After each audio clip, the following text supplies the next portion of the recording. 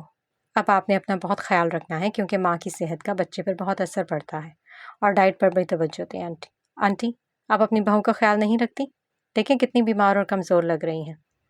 نفیسہ بیگم کی پرانی جان پہچان والی لیڈی ڈاکٹر نے ابرش کا معائنہ کرتے ہوئے اس کی زندگی کی سب سے بڑی خوشی سنائی تو وہ حیرت اور دکھ کے ملے جلے تاثرات لیے نفیسہ بیگم کو دیکھنے لگی جو ڈاکٹر سے بات کر رہی تھی۔ ایسی کوئی بات نہیں ہے، میں اور میرا بیٹا ان دونوں کا بہت خیال رکھتے ہیں، لیکن وقت مشکل چل رہا ہے، اس لیے آپ دعا کریں کہ یہ بچہ ہمارے گھرانے کے لیے خوش قسمت ثابت ہو اور ہماری مشکلات ختم ہو جائیں۔ نفیسہ بیگم نے ابرش کا ہاتھ تھامتے خود اخلاقی سے کہا تو ابرش کی آنکھوں سے آنسو بہہ کر تکیے میں جذب ہونے لگے۔ اس کا دل غمگین تھا، وہ آہیں بھر رہا تھا اور وہ اتنی بڑی خوشخبری پر بھی اپنے دل میں خوشی محسوس کرنے کی طاقت کھو چکی تھی۔ جی میں جانتی ہوں، لیکن آپ اللہ تعالیٰ پر بھروسہ رکھیں، وہ ضرور انصاف کرے گا، اور زریز کو میری طرف سے مبارکباد دیجیے گا، ڈاکٹر نے کہا اور کچھ ضروری ہدایات دیتی باہر چلی گئی، جبکہ خالدہ بیگم اور غزلان نے اندر داخل ہوتے ابرش کو دیکھا۔ بہت مبارک ہو بیٹا، اللہ پاک ڈھیروں خوشیاں دے تمہیں اور تمہارے جیسا ہی صابر بچہ دے، آمین۔ جاؤ غزلان مٹھائی لے کر آؤ، بلکہ زریز کو فون کر کے یہ خوشخبری سناؤ تاکہ وہ اپنی بیوی کو آ کر سنبھالے۔ بھئی ہم سے تو نہیں اب سنبھل رہی ہیں یہ میڈم۔ خالدہ بیگم نے ابرش کے غمگین تاثرات دیکھتے اس کا چہرہ چھوتے پیار سے کہا، مگر غزلان ابرش کی طرف دیکھنے کی بجائے تھوک نکلتے اپنی ماں کو سن رہا تھا۔ کل تو ڈاکٹر کو دکھایا تھا، اس وقت تو ایسا کچھ نہیں تھا۔ اس نے بولنے کی جسارت کی تو نفیسہ بیگم نے اسے سختی سے دیکھا۔ اس نے بی پی کی دوا دے کے جان چھڑائی تھی، اور تم اپنا دماغ درست کر لو۔ ابرش اب تمہاری بہن کی طرح ہے، اس لیے آئندہ کوئی فضول بات مت کرنا، اور جاؤ گاڑی میں جا کر بیٹھو، ہم آتے ہیں۔ نفیسہ بیگم نے اسے بری طرح جھڑک دیا، اس کی گردن میں گلٹی ابھری تھی، مگر وہ اپنے تاثرات پر قابو پاتے تیزی سے باہر نکل گیا۔ سمجھاؤ اسے، یہ کوئی بات ہے کرنے والی، حد ہوتی ہے، خالدہ بیگم سے کہتے اب انہوں نے ابرش کو سہارا دے کر اٹھایا۔ تم رو کیوں رہی ہو؟ خوشی نہیں ہوئی تمہیں؟ اسے مسلسل روتے دیکھ کر نفیسہ بیگم کو الجھن ہونے لگی تھی۔ کچھ محسوس نہیں ہو رہا، مختصراً کہتے وہ اپنا دوپٹہ سیٹ کرنے لگی۔ وہ کیا بتاتی کہ تکلیف کی حدوں کو چھوتا اس کا دل یہ خوشی محسوس کرنے سے قاصر ہے۔ اس کا وجود تو ہر جذبے سے عاری ہو چکا تھا، بچا تو صرف غم، پوری دنیا میں رسوا ہو جانے کا غم، جس کے سامنے ہر خوشی بے معنی اور غیر اہم تھی۔ نفیسہ بیگم کا سہارا لیے وہ گاڑی تک پہنچ تو گئی، مگر اس کا دل چاہ رہا تھا کہ وہ زمین کی سب سے نچلی تہہ میں دفن ہو جائے، مگر یہ اتنا آسان کہاں تھا۔ تم میرا فون کیوں نہیں اٹھا رہے تھے؟ تمہیں اندازہ بھی ہے میں کل سے کتنی پریشان ہوں؟ آخر تعبیر کی 50ویں کال پر آدم نے اس کی کال ریسیو کرتے فون سپیکر پر لگایا تو اس کی شکایت کی۔ میں کل سے زریز کے ساتھ ہوں، ابھی بھی وہ میرے ساتھ ہی ہے، اور پریشان مت ہو، بھابھی ٹھیک ہے۔ اس کی بے چینی سمجھتے آدم نے اطلاع دی، مجھے ان کے پاس لے جاؤ، اس وقت یعنی میری ضرورت ہوگی نا۔ اور زریز بھائی کیسے ہیں؟ ان کی طبیعت ٹھیک ہے؟ اس کی فکر مند سی آواز گاڑی میں گونجی تو آدم کی بجائے زریز نے جواب دیا، ہاں بچے میں ٹھیک ہوں، اور ابرش بھی ٹھیک ہے، آپ فکر نہ کریں۔ وہ بولا تو آدم نے اسے بغور دیکھا۔ ہاں جی، یہ محترم بالکل ٹھیک ہے، کیونکہ غبار اتارنے کے لیے ان کے پاس آدم نامی پتلا ایک موجود ہے نا۔ وہ کڑ کر بولا تھا۔ کیا مطلب؟ تعبیر اس کی بات نہ سمجھی تھی۔ کچھ نہیں، فون رکھو، میں بعد میں بات کروں گا۔ ہسپتال کے سامنے گاڑی روکتے آدم نے فون بند کیا اور زریز کو دیکھتے باہر نکلا، جبکہ زریز اپنے فون پر آنے والی غزلان کی کال بیزاری سے کاٹتے اس کے پیچھے آیا تھا۔ کچھ دیر بعد وہ ڈاکٹر کے سامنے بیٹھے تھے، جو انہیں سجاول کی رپورٹ سے لے کر آئلہ کی دھمکی تک ہر بات کھول کر بتانے لگا۔ اس کی باتوں سے آئلہ کی چالاکی کا اندازہ لگاتے زریز کے تن بدن میں آگ لگ رہی تھی، مگر وہ ضبط کیے سجاول کی رپورٹس دیکھنے لگا، جس پر درج شدہ بیماری اسے عجیب سی خوشی دے رہی تھی۔ وہ کبھی بھی خود غرض نہیں تھا، مگر آج سجاول کی بیماری کے بارے میں جان کر اسے واقعی سکون ملا تھا۔ ایک دھمکی وہ تھی جو آئلہ نے آپ کو دی، اور ایک دھمکی یہ ہے جو میں آپ کو دینے والا ہوں، وہ معنی خیز لہجے میں کہتے میز پر ہاتھ رکھتے ہوئے آگے ہوا تو ڈاکٹر کے ساتھ ساتھ آدم نے بھی سوالیہ نظروں سے اسے دیکھا۔ کیسی دھمکی؟ ڈاکٹر نے ماتھے پر بل سجائے۔ یہ وہ ڈاکٹر صاحب کہ اگر آپ نے آج ہمارے ساتھ نیوز چینل پر آئلہ کے خلاف گواہی نہ دی تو آپ کا کریئر میں برباد کر دوں گا۔ آپ کو کچھ زیادہ نہیں بولنا، بس یہ کہنا ہے کہ آئلہ نے سجاول کی رپورٹس دیکھتے ساتھ آپ کو دھمکی دی اور زریز جاسم سے کسی پرانی دشمنی کے تحت ابرش پر الزام لگا کر اسے بدنام کرنے کی کوشش کی۔ سمجھ آ گئی؟ وہ آنکھوں میں تیش دیے ڈاکٹر کا دھمکی دے رہا تھا، جبکہ ڈاکٹر نے فوراً سر اسبات میں ہلایا۔ آپ اگر دھمکی نہ بھی دیتے تب بھی آپ کے ساتھ ٹی وی پر یہ بات ضرور بتاتا کہ آئلہ نے ابرش کے خلاف چال چلی ہے۔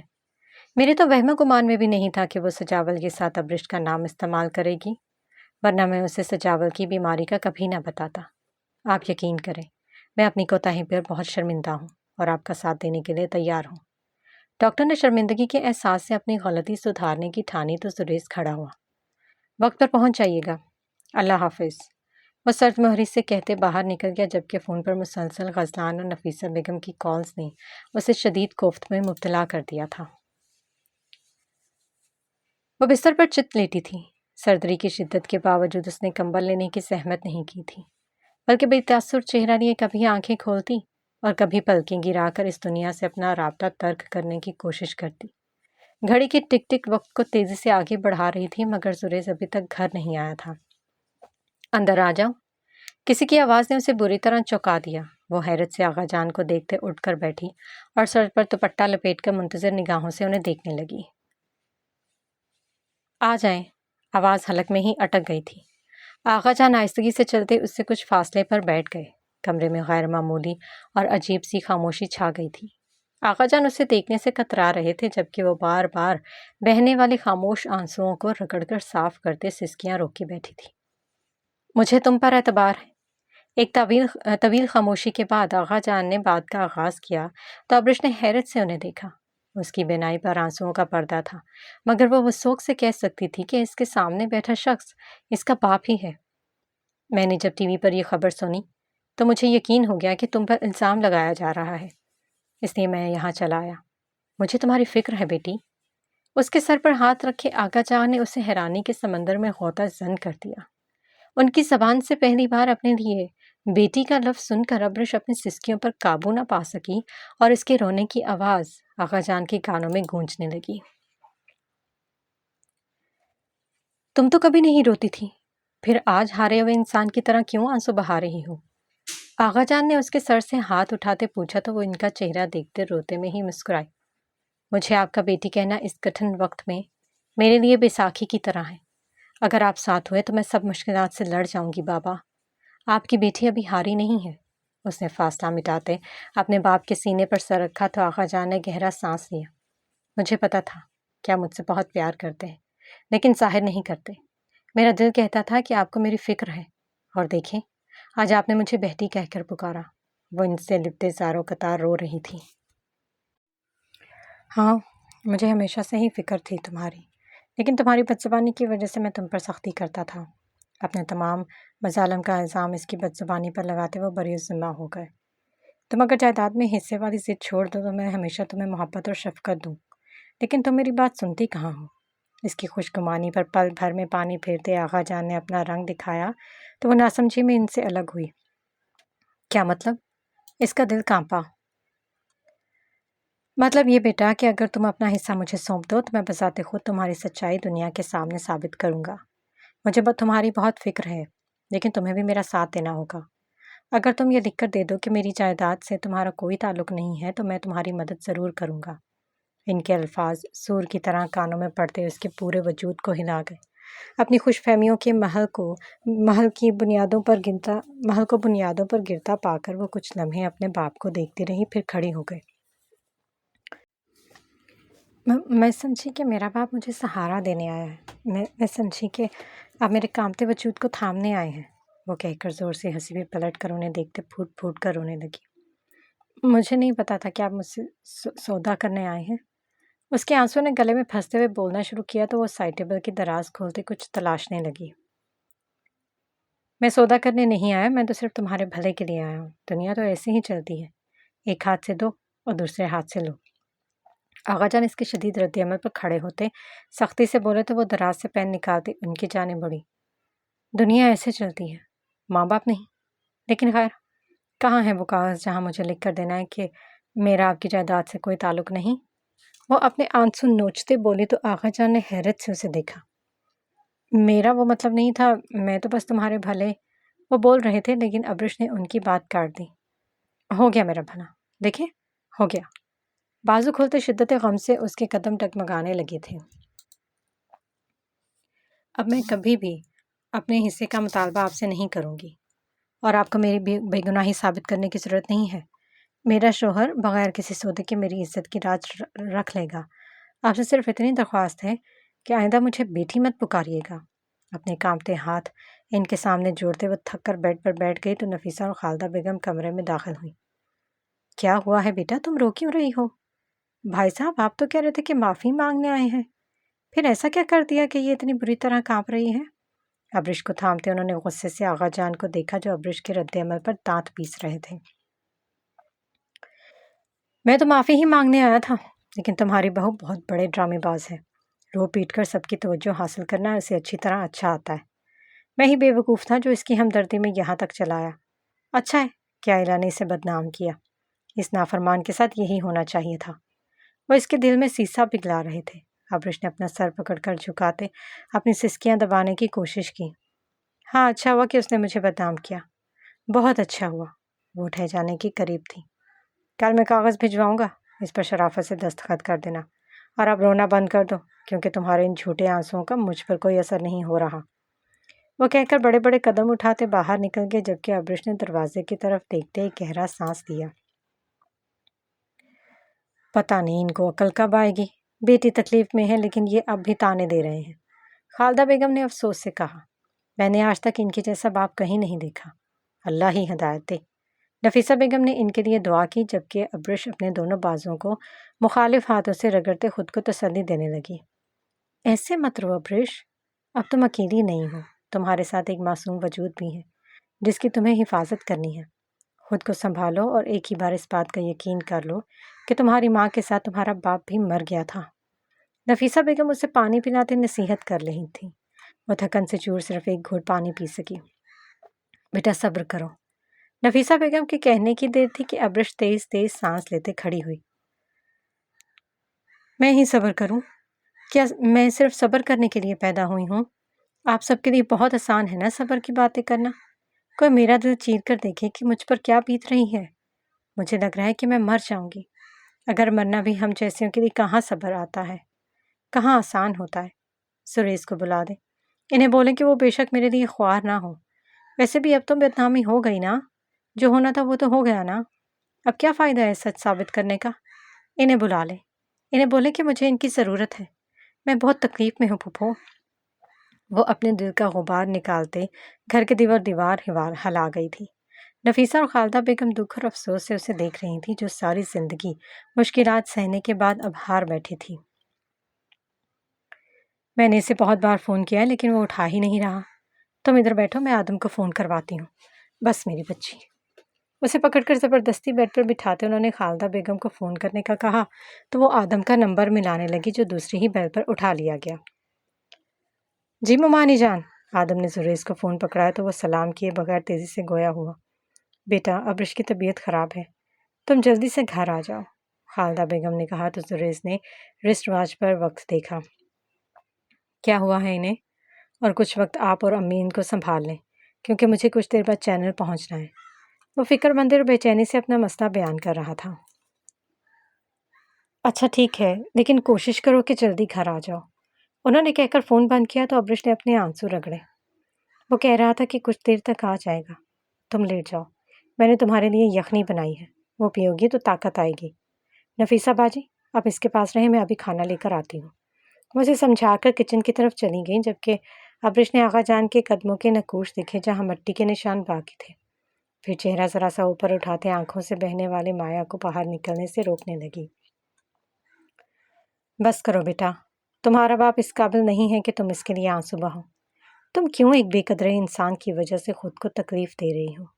ان کی باتوں کو اگنور کرو اور یہ سوچو کہ تمہیں اللہ نے کتنی بڑی خوشی دی ہے۔ تمہیں ماں باپ کا پیار نہیں ملا، لیکن اللہ تعالیٰ نے تمہیں زریز جیسا شوہر دے کر تمہارے صبر کو قبولیت بخشی ہے، اور اب تو ماشاءاللہ تمہاری اولاد تمہاری آنکھوں کی ٹھنڈک بنے گی۔ میں تمہاری کیفیت سمجھ سکتی ہوں بیٹا، لیکن انسان اگر اپنی محرومیوں سے زیادہ اپنی نعمتوں پر نظر رکھے تو زندگی آسان ہو جاتی ہے۔ تم تو سمجھدار ہو میری بچی، بس اب چپ ہو جاؤ۔ نفیسہ بیگم نے اسے سمجھانے کی بھرپور کوشش کی مگر اس کی ہچکیوں کی باز گشت اب تک ان کے کانوں میں گونج رہی تھی۔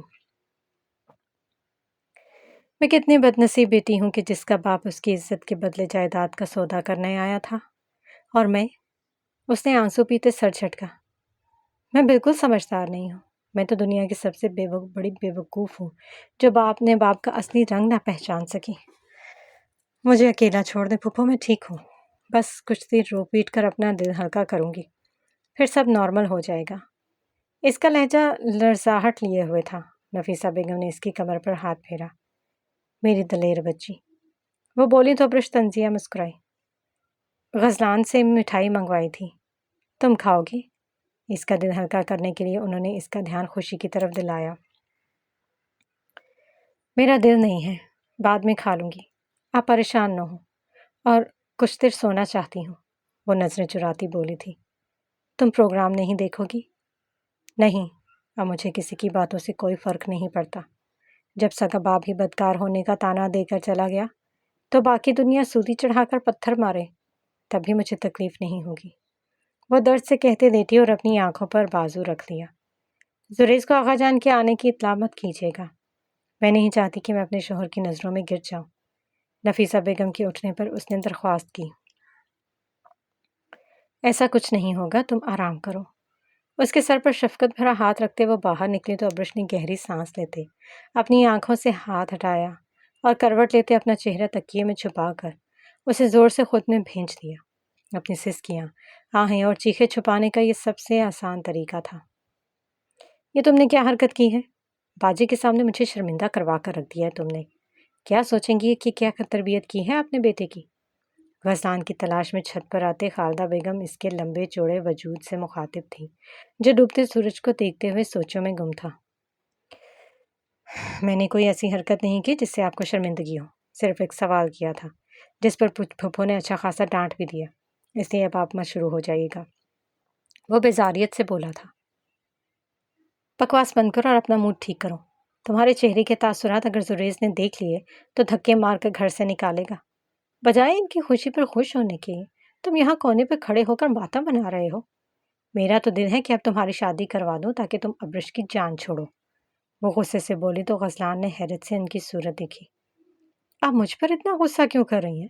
میں نے کون سا گناہ کر دیا ہے؟ آپ خواتین نیچے بیٹھی تھی تو میں اوپر چلا آیا، تو اس میں کون سی قیامت آ گئی ہے؟ وہ ان کے غصہ کرنے پر خود بھی بھڑک گیا تھا۔ گناہ نہیں کیا، لیکن اس طرح کی شکل بنا کر مجھے شرمندہ ضرور کروا رہے ہو، اس سے بہتر ہے کہ تم گھر چلے جاؤ، ویسے بھی کچھ دیر تک زریز آ جائے گا۔ وہ معاملے کی باریکی سمجھتے اسے ابرش سے دور بھیجنا چاہتی تھی۔ ٹھیک ہے، وہ سرد لہجے میں کہتے تیزی سے سیڑھیاں پھلانگتا نیچے اترا اور نفیسہ بیگم سے ملے بغیر داخلی دروازہ کھولتے گھر سے نکل گیا، جبکہ خالدہ بیگم سیڑھیوں پر کھڑی اس کے لیے سکون قلب کی دعا مانگ رہی تھی۔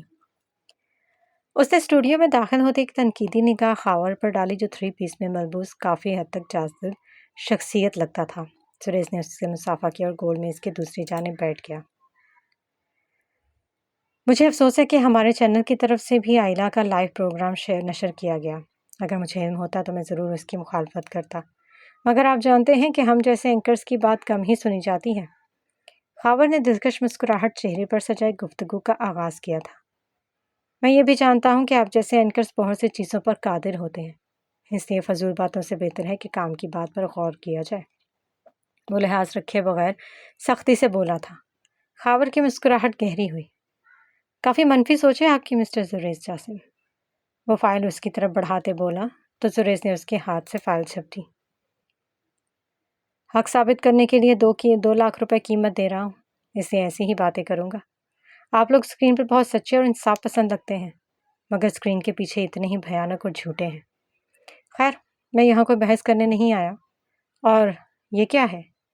ایک ایک لفظ چبا کر کہتے زریز نے فائل پر نگاہ دوڑائی تو چونک گیا۔ یہ اسکرپٹ ہے، ایک بہت اچھے رائٹر سے یہ جذباتی جملے لکھوائے ہیں جن سے عوام فوراً آپ کی بات پر یقین کر لیں گی، اور ممکن ہو تو چند آنسو بھی بہا دیجیے گا تاکہ آپ کی بات میں وزن پیدا ہو سکے۔ خاور نے معمولی لہجے میں کہا تو زریز نے فائل بند کرتے واپس رکھ دی۔ انصاف کی بات میں وزن پیدا کرنے کے لیے آنسوں کی ضرورت نہیں ہوتی۔ اس سے پہلے کہ میں تمیز کا دائرہ بھول جاؤں، اس لڑکی کو بلا دیجیے جو سجاول کے خلاف بولے گی، اس نے کہا تو خاور نے اس کی اکڑ پر دانت پیسے اور مینیجر کو اشارہ کرتے ابیحہ کو بلانے کا حکم دیا۔ کچھ دیر بعد جب ابیحہ کمرے میں داخل ہوئے تو زریز حیرت کے مارے اپنی کرسی سے کھڑا ہوا۔ آپ یہاں کیا کر رہی ہیں؟ میں سجاول کے خلاف گواہی دوں گی، وہ مختصراً کہتے تیسری کرسی پر جا بیٹھی تو زریز کے ماتھے پر بل پڑے۔ حیران مت ہو، میں خاور صاحب کی وجہ سے آج یہاں آپ کے ساتھ سجاول کی سچائی بیان کرنے آئی ہوں، اور یقین کریں مجھے کل ہی پتہ چلا کہ آپ ابرش کے شوہر ہیں، ورنہ میں ہسپتال سے کبھی نہ بھاگتی۔ وہ اس کے غصے کی وجہ سمجھتے صفائی دینے لگی، جبکہ خاور اطمینان سے چائے کا آرڈر دیتے انہیں سن رہا تھا۔ آئی ایم سوری، میری وجہ سے آپ کو اور آدم صاحب کو بہت پریشانی ہوئی۔ میں باہر ان سے مل کر آئی ہوں اور انہوں نے مجھے معاف بھی کر دیا ہے۔ وہ اس کی خاموشی پر دوبارہ بولی تو زریز نے سر ہلایا۔ ٹھیک ہے، وہ کہہ کر اٹھا اور بے چینی سے چکر لگانے لگا۔ سفید دیوار پر لٹکی گھڑی 7 ہونے کا اعلان کرنے والی تھی۔ انسپکٹر زین اور ڈاکٹر صاحب کا انتظار کیا جا رہا تھا۔ کیمرہ مینز بالکل تیار کھڑے تھے، جبکہ وہ دل ہی دل میں اللہ سے مدد کی دعا کر رہا تھا جو اسے کیمرے پر بولنے کے لیے درکار تھی۔ میں نے تو آپ کو پہلے ہی سمجھایا تھا کہ یہ لڑکی بہت چالاک ہے، لیکن آپ کے سر پر ہمدردی کا بھوت سوار تھا۔ اب اپنی بہن کے سامنے بے عزتی کروا کر سکون مل گیا ہے۔ آغا جان کی زبانی تمام احوال سنتے ذکیہ نے جلدی پر تیل چھڑکا۔ مجھ سے بہت بڑی غلطی ہو گئی جو اس سے نرمی سے بات کر بیٹھا۔ مجھے تو چاہیے تھا کہ اس کے منہ پر 2 تھپڑ لگا کر کاغذ پر دستخط کرواتا۔ میری ہی مت ماری گئی تھی جو اس کے بارے میں اچھا سوچنے لگا تھا۔ اس نے تو رو دھو کر نفیسہ اور خالدہ کو شیشے میں اتار لیا، اور وہ زریز اس کا شوہر۔ انہوں نے غصے سے سر جھٹکا۔ اس کے باپ کے انتقال کے بعد اس کا خرچ میں نے اٹھایا، اسے پڑھنے کے لیے امریکہ میں نے بھیجا، لیکن ابرش کو میری کوئی کوشش ہی نظر نہیں آتی۔ اس کے نزدیک صرف اس کا ناکارہ اور بے روزگار شوہر اہم ہے۔ وہ جل کر بولے تو ذکیہ فاتحانہ انداز میں مسکرائی۔ اچھا چھوڑیں، ہمارا کام تو ہو گیا نا، کل آپ اس سے سائن کروا لیجیے گا اور پھر یہ سب آدم کے نام کر کے خود آرام سے ریٹائرمنٹ کی زندگی گزاریے گا۔ وہ انتہائی چالاکی سے آغا جان کو اپنی انگلیوں پر نچا رہی تھی۔ جب تک آدم زریز سے دوستی توڑ کر ہمارے پاس نہیں آ جاتا تب تک میں اس کے نام کچھ نہیں کروں گا۔ یہ بات اسے اچھے سے سمجھا دو کہ وہ زریز سے جتنا دور رہے اتنا ہی اس کے لیے اچھا ہے۔ وہ کہہ کر اٹھے اور الوداع کہے بغیر دروازہ پٹختے گھر سے نکل گئے۔ باہر کھڑی گاڑی ان کی منتظر تھی، جس میں بیٹھتے ہی انہوں نے رفتار بڑھائی اور ابرش کو برا بھلا کہتے گاڑی کا رخ اپنے گھر کی طرف موڑ لیا۔ پاکستان کی تمام گھڑیوں نے 7 کے ہندسے پر پڑاؤ ڈالا تو زریز جاسم کے ٹی وی اسکرین پر سلام کی آواز نے سب کو اپنی طرف متوجہ کر لیا۔ نفیسہ بیگم بھی انہی لوگوں میں شمار تھی جو ٹی وی پر نظریں جمائے بے چینی سے زریز کے بولنے کی منتظر تھیں۔ اسکرین کے دوسرے پار گول میز کے گرد 5 نفوس براجمان تھے، مطمئن اور باوقار خاور، بے چین اور پریشان ابیحہ ظفر، شرمندہ اور خوفزدہ ڈاکٹر زبردستی وہاں بٹھایا گیا انسپیکٹر سین اور غم و غصے کی کیفیت میں بولتا زریز جاسم، جس کے چہرے پر چھائی افسردگی پاکستانی عوام کے دلوں کو بھی بے چین کرنے کے لیے کافی تھی۔ آئلہ کے قدم کچن میں داخل ہوتے جام ہوئے تھے۔ اس کا کوک موبائل سامنے رکھے زریز کو سن رہا تھا، جبکہ آئلہ نے حیرت سے اندر آتے اس کے ہاتھ سے فون چھینا۔ زریز کو پورے اعتمادی سے بولتا دیکھ کر اس کے رونگٹے کھڑے ہو گئے تھے۔ اس کو تو وہم و گمان میں بھی نہیں تھا کہ زریز اتنی جلدی اس کے وار کا جواب دے گا۔ میرا نام زریز جاسم ہے اور میں اس پاک دامن خاتون کا شوہر ہوں جسے کل آئلہ نے بدنام کرنے کی ہر ممکن کوشش کی۔ میں ابرش پر اٹھنے والی ہر انگلی کو توڑنے کی طاقت رکھتا ہوں اور امید کرتا ہوں کہ آج کے بعد ان پر کوئی تہمت نہیں لگائی جائے گی۔ سجاول شاہ، دی گریٹ سیلیبریٹی، آپ سب کے دلوں کی جان، جس نے اپنا منافق چہرہ بہت عرصے تک آپ سب سے چھپا کر رکھا۔ اس کی بیماری نے آپ سب کو یقیناً بہت بڑا دھچکا دیا ہے، لیکن مجھے یہ دھچکا بہت عرصہ پہلے امریکہ میں ہی لگ چکا تھا۔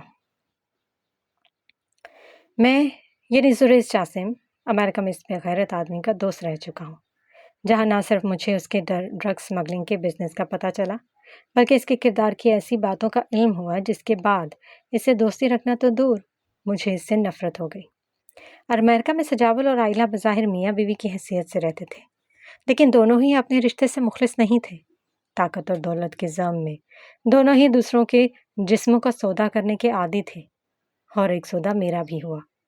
آئلہ نے مجھے اپنی جال میں پھنسانے کی کوشش کی، مگر میں وہاں سے بھاگ نکلا، جس کے نتیجے میں مجھے امریکہ کی جیل میں بند کر دیا گیا۔ امریکہ کی پولیس اس بات کی گواہ ہے کہ مجھے بغیر کسی جرم کے سجاول اور آئلہ نے صرف اپنی ذاتی تسکین کے لیے جیل میں بند رکھا اور بعد میں مجھ سے الزام مٹ بھی گیا، لیکن میں نے دل میں یہ عہد کر لیا کہ میں سجاول اور آئلہ کے بزنس کے بارے میں پولیس کو ضرور بتاؤں گا۔ لیکن پتہ ہے مجھ سے کیا غلطی ہوئی؟ وہ سانس لینے کے لیے رکا، جبکہ خاور کو سانپ سونگھ چکا تھا۔ زریز کو جو بولنا تھا وہ نہیں بول رہا تھا، اور جو وہ بول رہا تھا خاور کو اس کا دور دور تک کوئی علم نہ تھا۔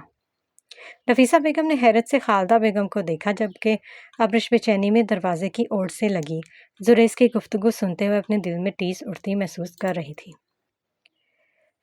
مجھ سے یہ غلطی ہوئی کہ میں انصاف لینے کے لیے پاکستان آ گیا۔ یہاں سب کچھ ملتا ہے، لیکن انصاف نہیں ملتا۔ میرا دوست آدم کہتا ہے کہ پاکستان بہت اچھا ملک ہے۔ ارے ہوگا اچھا، لیکن میرے لیے تو کبھی اچھا ثابت نہیں ہوا۔ وہ اپنے ملک کے نظام سے شدید بدگمان نہ جانے کیا بول رہا تھا۔ باہر بیٹھا آدم اپنے لب کچلنے لگا اور آئلہ اپنے کوک کا فون اٹھائے حیرت و ششدر سے زریز کو دیکھ رہی تھی، جو چند ہی چندوں میں اس کا بھیانک چہرہ دنیا کے سامنے لے آیا تھا۔ میں نے پاکستان میں آتے ہی سجاول کے خلاف پولیس میں رپورٹ کروا دی، لیکن سجاول نے ان سب کو خرید کر مجھے میری شادی کے دن ہی جیل میں بند کروا دیا۔ اس 1 سال میں میری جیل میں جو سلوک ہوا ہے وہ تو شاید میں کبھی بیان ہی نہ کر سکوں۔ لیکن سب سے بڑا ظلم یہ ہوا کہ سجاول کی نظر میری بیوی یعنی ابرش احوات پر پڑ گئی۔ آنسوؤں کے پھندے نے گلے کو دبوچا تو زریز نے رک کر پانی کا گلاس منہ سے لگایا، جبکہ ابرش دروازے کا سہارا لیے دھندلاتی نگاہوں سے زریز کو دیکھ رہی تھی، تو اس کی سچائی ثابت کرنے کے لیے آج پوری دنیا کے سامنے اپنی زندگی کھول بیٹھا تھا۔ آدم جہانگیر کو تو آپ لوگ جانتے ہی ہوں گے، بہت اچھا اور انصاف پسند پولیس افسر تھا۔ میرے ساتھ ہونے والی زیادتی سے برداشت نہیں ہوئی اور اس نے مجھے جیل سے بھگا دیا، اور اسی وجہ سے اسے پولیس کی نوکری سے نکال دیا گیا۔ میں مانتا ہوں کہ اس کا طریقہ غلط تھا، لیکن یہاں درست طریقے سے کام کہاں ہوتا ہے۔ اس نے مجھے آزاد کروانے کی بھرپور کوشش کی، لیکن جب بڑی سیٹ پر بیٹھے لوگ اپنے ملازمین کو سانس بھی نہیں لینے دیتے تو غداری کرنی پڑتی ہے۔ اس کے بعد میرے ساتھ ساتھ آدم کی بھی بدنامی ہوئی، لیکن وہ واحد شخص ہے جس نے آج تک میرا ساتھ نہیں چھوڑا۔ وہ بولا تو آدم کی آنکھوں میں نمی تیرنے لگی۔ یہ بے وقوف پتہ نہیں کیا بول رہا ہے، وہ خفگی سے بڑبڑایا۔ سجاول نے ابیہ کو قید کیا اور اس کے ساتھ زیادتی کی، تو آدم نے میرے ساتھ مل کر ان کو سجاول کے فارم ہاؤس سے نکالا۔ اس کے بعد سجاول نے میری بیوی کو اپنے تہہ خانے میں قید کر لیا، لیکن اللہ تعالیٰ کی مہربانی سے وہ میری بیوی کو کوئی نقصان نہیں پہنچا سکا۔ وہ جیسی پاک دامن تھی ویسی ہی پاک دامن اس تہہ خانے سے نکلی، اور آئلہ نے صرف اپنا بدلہ لینے کے لیے ابرش پر اتنا گھٹیا الزام لگایا ہے، ورنہ میری بیوی ان عام لڑکیوں جیسی نہیں ہے جو کسی سیلیبریٹی کی باتوں میں آ کر اپنی عزت گنوا دے۔ یہ انسپیکٹر زین ہے، انہوں نے ہر معاملے میں سجاول کی مدد کی، اور اب آپ کو یہ ایسی بات بتائیں گے جس سے آپ سب کو حقیقت جاننے میں آسانی ہوگی۔ وہ سب کچھ بول کر انسپیکٹر زین کی طرف متوجہ ہوا، جو گھبرایا ہوا تھا۔ ابرش نے چند قدم اٹھاتے کمرے میں قدم رکھا اور نفیسہ بیگم کے پاس بیٹھ گئی۔ زریز ٹھیک کہہ رہا ہے، میں نے سجاول سے پیسے لے کر زریز کو سال بھر جیل میں بند رکھا اور اس پر ظلم و ستم کیے۔ میں بے حد شرمندہ ہوں۔ اس کا سر اس قدر جھکا ہوا تھا کہ بمشکل لوگ اس کو دیکھ پاتے۔ مجھے زریز کے کمرے کی فوٹیج بھی مل گئی تھی جس میں آئلہ اس پر حاوی ہونے کی کوشش کر رہی تھی، لیکن میں نے وہ ڈیلیٹ کر دی اور زریز کو چاروں طرف سے گھیرے میں لے کر 1 سال اسے جیل میں بند کر دیا۔ لیکن کل رات جب زریز غصے میں بفرا ہوا میرے گھر آیا اور میری بڑی بیٹی کو دیکھ کر بولا کہ اگر ابرش کی جگہ تمہاری بیٹی ہوتی تو تم کیا کرتے، تب مجھے احساس ہوا کہ میں کتنا غلط تھا۔ میں نے چند روپوں کے لیے اپنا ایمان بیچ ڈالا۔ میں اس پاک شعبے کے قابل نہیں ہوں۔ اس کے قابل تو آدم جہانگیر جیسے لوگ ہیں جو ہر وقت دوسروں کی مدد کے لیے تیار رہتے ہیں۔ وہ بول رہا تھا کہ زریز نے اس کی بات کاٹی۔ کام کی بات پر آؤ، وہ اس قدر سرد مہری سے بولا کہ انسپیکٹر زین نے سر اٹھاتے اسے دیکھا۔ میں یہ بتانا چاہتا ہوں کہ آئلہ نے سجاول کے نکاح میں ہوتے ہوئے امریکہ میں ایک آدمی سے شادی کر رکھی ہے۔ اسے امریکہ کی پولیس پکڑ چکی ہے اور بہت جلد اسے ڈرگ سمگلنگ کی سزا بھی دی جائے گی، وہ کہہ رہا تھا، جبکہ آئلہ نے پوری قوت سے فرش پر فون پٹکا جو کئی ٹکڑوں میں تقسیم ہوتے حقوق کو ہکا بکا کر گیا تھا۔ میں ان سب کو مار دوں گی، کسی کو نہیں چھوڑوں گی میں۔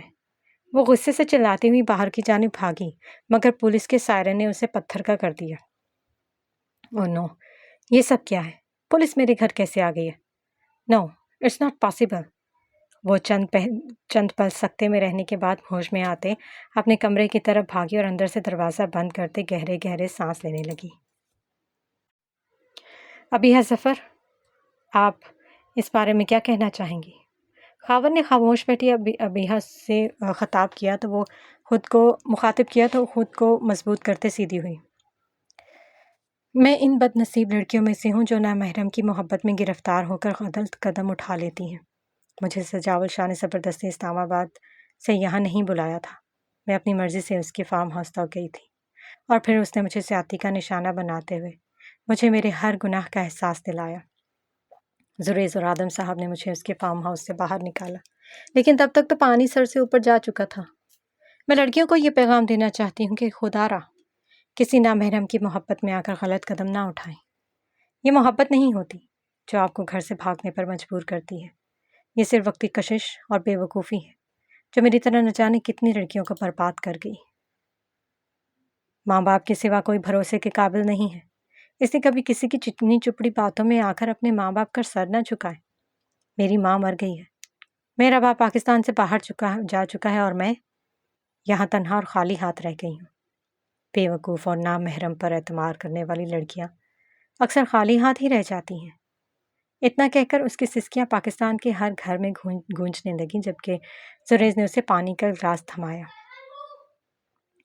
میں بھی بہت شرمندہ ہوں کہ میں نے آئلہ کے ساتھ مل کر سجاول شاہ کی رپورٹس دنیا کے سامنے نشر کر دی۔ مجھے نہیں علم تھا کہ وہ ابرش کے بارے میں ایسی واہیات باتیں کرے گی، ورنہ میں کبھی اسے اپنی بیماری کا نہ بتاتا۔ سجاول تو اپنے کیے کی سزا بھگت ہی رہا ہے، اور اب تک آئلہ کو بھی پولیس پکڑ چکی ہوگی، مگر ابرش اس سمت میں کہیں بھی قصوروار نہیں ہے۔ وہ تو زریز کے جیل میں جانے سے لے کر اب تک مسلسل اذیت میں ہے۔ میری آپ سب سے درخواست ہے کہ آپ سے جتنا ہو سکے اتنا اس کے لیے دعا کریں، اور اس کے بارے میں غلط باتیں کر کے اسے مزید تکلیف نہ دیں۔ ڈاکٹر صاحب نے مختصراً بات کرتے چہرہ جھکایا تو خاوند نے اسکرین پر آئلہ اور زریز کی گزشتہ رات کی ویڈیو چلا دی، جس میں آئلہ اپنے تمام گناہوں کا اعتراف کر رہی تھی، جبکہ نفیسہ بیگم نے اپنے آنسو صاف کرتے ابرش کو سینے سے لگا لیا، جو خاموش آنسو بہاتے اپنے شوہر کے اس قدم پر سرشار تھی۔ میری بیوی نیک اور پاک دامن ہے، اور میں امید رکھتا ہوں کہ اب میں کہیں سے گزروں گا تو مجھے اپنی بیوی کے بارے میں غلط باتیں سننے کو نہیں ملیں گی، لیکن اگر ایسا ہوا تو میں کسی کا لحاظ نہیں رکھوں گا۔ زریز حسب عادت دھمکی دینا نہیں بھولا تھا، جبکہ ابرش روتے میں ہی مسکرائی۔ دیکھو تو ذرا، اللہ نے کیسے تمہاری سچائی کھول کے رکھ دی ہے۔ یہ اللہ کا انصاف ہے میری بچی۔ نفیسہ بیگم نے اس کے سر پر پیار کیا۔ جاؤ شکرانے کی نفل پڑھو، اور اب زریز گھر آئے گا تو اسے خود خوشخبری سنا کر منہ میٹھا کروانا۔ ہم سب میں سے کوئی بھی نہیں بتائے گا اسے۔ خالدہ بیگم نے کہا تو وہ پریشانی سے نفیسہ بیگم کو دیکھنے لگی۔ ہاں تو تم ہی بتاؤ گی، اب رونا تو بند کرو، جاؤ شاباش۔ انہوں نے بھی خالدہ بیگم کی ہاں میں ہاں ملائی تو ابرش کو پہلی بار اپنے ساتھ کسی کے وجود کا احساس ہوا جو اس کے دل میں ڈھیروں سکون انڈیل گیا۔ دوسری طرف پولیس نے کمرے کا دروازہ کھولتے آئلہ کو گرفتار کر لیا تھا، جو مسلسل چیختے چلاتے اپنی کلائی سے ہتھکڑی اتارنے کی کوشش میں تھی، مگر پولیس نے اس کی تمام کوشش ناکام کرتے اسے گاڑی میں بٹھایا، جبکہ دروازے پر کھڑا ننھا احمد آنسو بہاتے باپ کے بعد اب اپنی ماں کو بھی کھو چکا تھا۔ آسمان پر چمکتا چاند جہاں زریز اور ابرش کو انصاف ملنے پر خوش تھا، وہیں احمد کے بے آسرا ہونے پر غمگین بھی تھا۔